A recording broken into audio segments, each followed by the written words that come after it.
Pak Jokowi sudah pensiun, seperti saya. Sudah ada presiden baru, namanya Prabowo Subianto. 10 tahun saya memimpin negeri ini, tidak pernah terlintas dalam pikiran saya.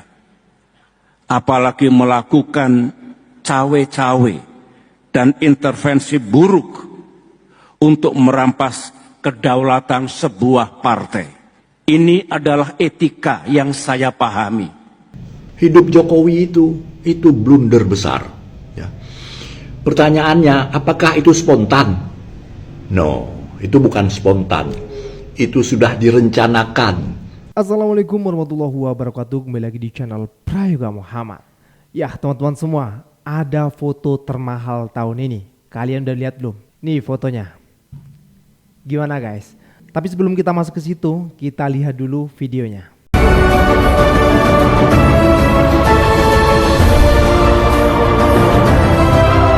Ya teman-teman semua, ini ketika launching Danantara kemarin ya, tanggal 24 Februari. Setelah itu kita bisa melihat ya bagaimana Pak Prabowo sedikit membungkuk ya saat bersalaman dengan Pak Jokowi. Beda banget saat bersalaman dengan Pak Susilo Bambang Yudhoyono. Ini kenapa guys? Ini tentu membuat kita semakin yakin kalau Pak Prabowo ya nggak bisa apa-apa juga gitu loh di hadapan Pak Jokowi gitu ya. Karena banyak banget rakyat yang menginginkan untuk mengadili Pak Jokowi. Sementara Pak Prabowo sendiri seperti ini gitu. Benar saja kalau ini menjadi foto termahal tahun ini ya. Dan ini langsung rame guys. Dan di akun X itu langsung banyak banget yang berkomentar gitu. Nah coba kita lihat dulu. Dari Monica ya. Mau heran takut diculik. Hidup Jokowi. Ini foto dari samping terlihat sekali ya. Di sini Pak Prabowo membungkuk. Gue juga jadi heran kenapa kok seperti ini gitu loh. Sementara Pak Jokowi melihat tuh ya. Apa karena memang Pak Jokowi itu guru politiknya Pak Prabowo ya? Tapi nggak etis banget gitu. Sebagaimana bakti murid kepada guru, nah kan? Asli gue bingung. Dia salaman sama Jokowi kayak nyembah banget katanya. Belajar dari suhu. Ini gimana ini? Aduh. Dari Regina Irma Hers. Lah ke Pak Mul hormat nunduknya. Waktu ke Pak SBY salaman pandang mata. Bener, gak beres ini mah. Hormat sopan kebalik-balik. Yang tua menundukkan kepala pada yang muda. Dan yang muda serasa di atas angin manggut-manggut. Endasmu katanya. Tapi dua-duanya sama-sama nitip anaknya. Dia hanya mengadakan seremonial saja. Itu program yang dirancang presiden sebelumnya. Terus kalau udah kayak gini gimana guys? Ya nggak tahu juga ya. Bagaimana mungkin demo para mahasiswa itu didengar ya yang pada akhirnya ya. Aduh, lalu gimana soal Danantara ini? Ya ini masih menjadi perdebatan ya, dan banyak juga orang yang berkomentar soal Danantara ini.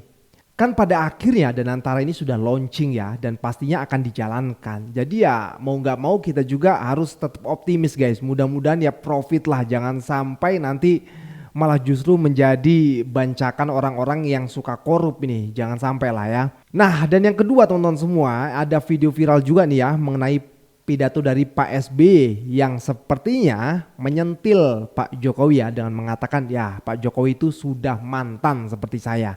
Dan juga soal cawe-cawe. Kita lihat videonya. Tekad koalisi untuk menyukseskan pemerintahan Pak Prabowo, kesediaan koalisi untuk terus menjaring dan mendengarkan harapan serta aspirasi rakyat. Jadikan satu nafas. Sukseskan pemerintahan Presiden Jokowi. Dengar. Ulangi. Saya ngomong apa tadi? Ini namanya slip of the tongue. Saya ralat. Ini ada pers di sini. Saya ralat Presiden Prabowo Subianto. Pak Jokowi sudah pensiun, seperti saya. Sudah ada presiden baru, namanya Prabowo Subianto. 10 tahun saya memimpin negeri ini, tidak pernah terlintas dalam pikiran saya. Apalagi melakukan cawe-cawe dan intervensi buruk untuk merampas kedaulatan sebuah partai. Terhadap partai politik manapun, apapun posisinya, apakah sebagai oposisi atau bagian dari koalisi pemerintahan. Ini adalah etika yang saya pahami, moral politik. Gimana teman semua? Ya kita tahu ya, Pak SBY ini orang yang cukup cerdas. Beliau juga kalau pidato itu enak didengar gitu ya. Sat-set lah ya. Nah, kali ini beliau selip lidah sehingga mengatakan bahwasanya menegaskan gitu ya. Kalau Jokowi itu pensiunan, bukan lagi presiden seperti Pak SBY katanya. Ya harusnya begitu Pak, harusnya sadar diri gitu ya Pak ya. Nah yang kedua soal cawe-cawe ini, ya kita tahu lah ya bagaimana berita Pak Jokowi yang cawe-cawe terus gitu. Cawe-cawe di perintahan Pak Prabowo, cawe-cawe saat Pilpres kemarin, cawe-cawe soal partai juga dan lain sebagainya. Tentu ini dinilai sindiran yang epik dari Pak SBY untuk Bapak Jokowi. Oke teman-teman semua, kita lanjut lagi ya mengenai Danantara, dan ini komentar dari netizen. Guys, efisiensi. Semua di sini gajinya saya potong demi efisiensi. Efisiensi? Waduh, buat pembangunan kantor baru kita ya Pak, yang dari proyek CEO sebelumnya itu. Kamu salah besar Nisa. Karena proyek itu saya stop, dananya saya bekukan dulu. Bukan.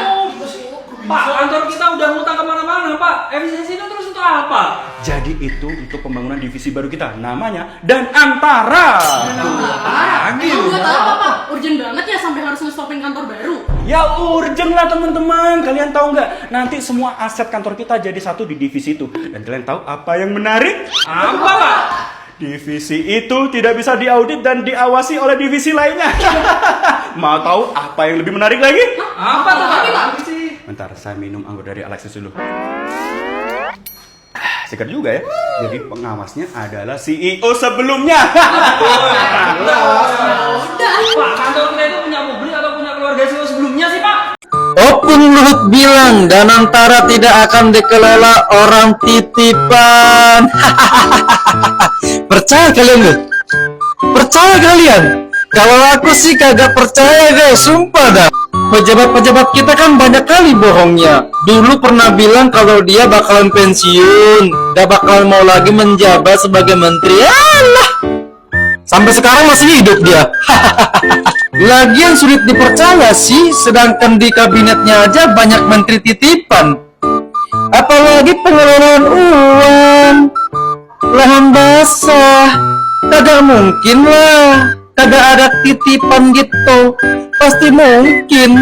Katanya kagak ada orang titipan, tapi kok struktur organisasinya ada nama-nama ini, ada orang-orang ini, ada anaknya Mulyono, ada si Mulyono, ada keponakannya si Opung. Macam mana ini? Masih dari Danantara. Kalian tahu salah satu chiefnya siapa? Iya, salah satu chiefnya yaitu Chief Operating Officer adalah Doni Oskaria, merupakan paman Nagita Slavina, dan dia punya saham di Rans Entertainment. Sekarang juga merangkap jabatan di 3 jabatan di BUMN. Boleh nggak sih sebetulnya rangkap jabatan? Nah ini saya bertanya ya. Dan untuk teman-teman yang nyinyir karena saya mengomentari kebijakan pemerintah, mengomentari Danantara, mengomentari apapun itu yang kaitannya sama kebijakan pemerintah lah yang dibuat, kalian harusnya bersyukur masih ada orang yang kritis, masih ada orang yang memberikan argumen dan pandangan. Kalau nggak ada yang mengawasi dan mengkritisi, justru itu harus hati-hati. Yang diawasi saja bisa disalahgunakan, apalagi yang tidak.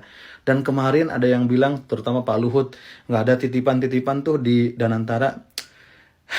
Kayaknya sih ragu ya, saya itu benar karena terjadi hal-hal yang di luar itu semua gitu. Yang terjadi sekarang, pemberitaan buruk soal demonstran, Pemret berusaha dikondisikan, pengerahan buzzer besar-besaran.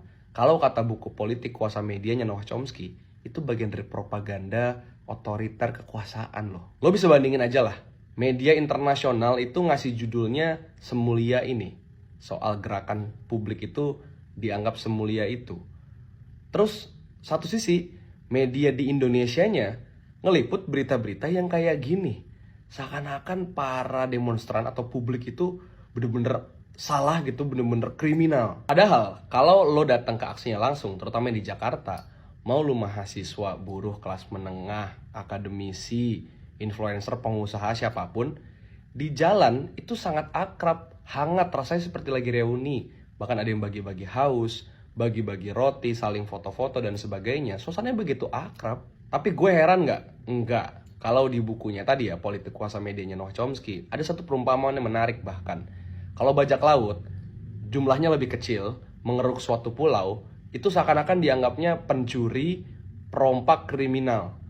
Tapi kalau armada militer suatu negara datang ke suatu pulau untuk menginvasi, dia disebutnya sebagai pahlawan, sebagai penguasa.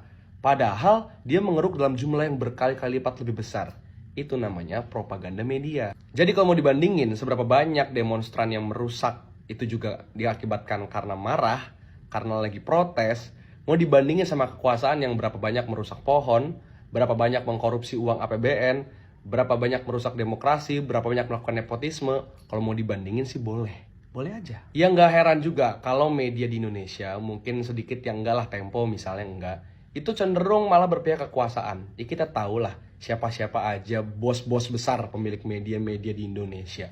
Nggak heran kan kalau ada konflik of interest. Makanya aksi besar kemarin itu jarang loh diliput sama TV nasional, padahal penontonnya sebesar ini. Tapi nggak usah khawatir teman-teman, karena sekarang kita punya media sendiri namanya media sosial. TikTok kita aja penontonnya terbesar di dunia. Jadi kita harus bikin opini kita menjadi matters, menjadi signifikan, karena kita sampaikan fakta dan memang keresahan publik. Media-media yang gak berpihak sama rakyat itu lama-lama udah mirip sama kayak Andrea Yudias, Ali Hamzah. Bedanya mereka punya kantor aja besar. Udah gak ada bedanya itu, sama-sama buzzer jadinya. Awalnya posisi Presiden Prabowo itu sangat kuat dan sangat aman. 100 hari pertama itu praktis tidak ada yang kritik, nggak ada yang nyerang-nyerang, nggak ada yang benci dan sebagainya. Bahkan lawan-lawan politiknya, ya, PDIP yang jelas-jelas nggak ada di kabinet, nggak nyerang juga. Ya. Jadi amanlah posisi Presiden Prabowo. Ya. Mahasiswa nggak turun dan sebagainya. Ya. Yang tadinya milih capres-capres yang lain juga merasa ya sudahlah kita dukung aja ini Prabowo. Blunder besar terjadi gara-gara teriakan itu, ya. Hidup Jokowi itu blunder besar, ya. Pertanyaannya, apakah itu spontan? No, itu bukan spontan. Itu sudah direncanakan, ya, sudah diteks, sudah ada rundown-nya itu. Buktinya apa? Buktinya mereka bisa ramai-ramai menyanyikan terima kasih Jokowi, ya. Nah, ramai-ramai mereka nyanyi itu tiba-tiba. Itu bukan tiba-tiba, itu udah ada di skripnya, gitu, ya. Jadi kata-kata hidup Jokowi, kata-kata nyanyian terima kasih itu semua sudah direncanakan, ya. Itu yang membuat rakyat tersakiti, berangkulan dengan koruptor OCCRP. Itu yang aneh itu. Anda kok berangkulan dengan orang yang merampas tanah-tanah rakyat, mencaplok laut, menjual pasir, ya, menjual nikel yang nggak jelas, ininya uangnya, ya, yang mantunya itu tersandung kasus Blok Medan, banyak sekali kasus, ya, rakyat Rempang diusir dan sebagainya dan sebagainya. Seharusnya Presiden Prabowo itu menjaga jarak, malah teriak hidup Jokowi. Ya sejak itu mulailah semua rakyat protes, mahasiswa demo, oposisi juga komplain. Jadi ini harus dibenahi secara mendasar, ya. Pak Prabowo, nggak bisa Anda terus cuman memperbaiki ini dengan colek-colek dengan menteri turun buat sinetron di bawah itu, seperti Menteri Marwara dan Menteri Tito itu malam-malam datang ke PIK 2 basa-basi sinetron. Nggak bisa. Rakyat udah tahu. Jadi ini Pak Prabowo, Anda harus lakukan tindakan yang struktural dan drastis, baru rakyat bisa dukung Anda lagi. Kalau enggak ya begini terus ini 5 tahun ini, ya. Rakyat curiga terus, gitu loh, ya. Oke, netizen, ada komentar?